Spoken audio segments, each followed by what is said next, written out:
Welcome my fellow tax professionals. In this video, we're going to be discussing the IRS's decision to accept the offer and compromise application. I'm your host, Attorney Robert Schaller, and the author of this course. The IRS's decision to accept the offer and compromise application typically relates to the amount of the IRS's reasonable collection potential. An offer amount in Form 656 that equal or exceeds the reasonable collection potential of the IRS will be accepted by the IRS, assuming the taxpayer satisfies all other responsibilities. However, the IRS will not accept an offer and compromise application if the amount in Form 656 does not exceed or equal the reasonable collection potential. So therefore, again, it's critical that the tax professional understand how to calculate the reasonable collection potential. Enjoy the video.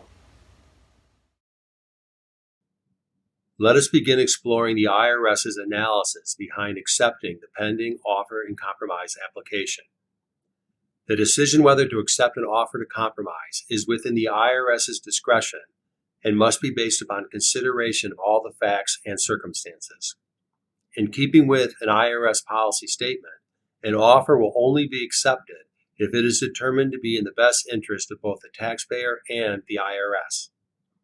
The IRS may take into account public policy and tax administration concerns in determining whether an offer to compromise is acceptable. So let's explore the IRS's acceptance policy. The IRS will accept an offer and compromise when it is unlikely that the tax liability can be collected in full prior to the collection statute expiration date, and the Form 656 offer amount exceeds the IRS's reasonable collection potential.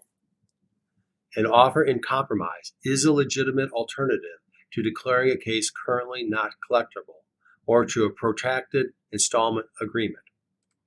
The IRS's goal is to achieve collection of what is potentially collectible at the earliest possible time and at the least cost to the government. Thankfully, Congress introduced a fail-safe protection policy to safeguard against a protracted IRS review. An offer shall be deemed accepted automatically if the offer is not rejected by the IRS within 24 months from the date the offer was submitted. However, an offer will not be deemed accepted if the offer was, within the same 24-month period, rejected by the IRS, withdrawn by the taxpayer, or deemed withdrawn by the IRS, or returned by the IRS to the taxpayer as unprocessable or no longer processable. Acceptance of the offer to compromise conclusively settles all liability issued for the periods covered by the offer. That includes total tax liability, penalties, and interest. Acceptance of an offer to compromise will conclusively settle the liability of the taxpayer specified in the offer once all the terms and conditions of the offer have been fully satisfied.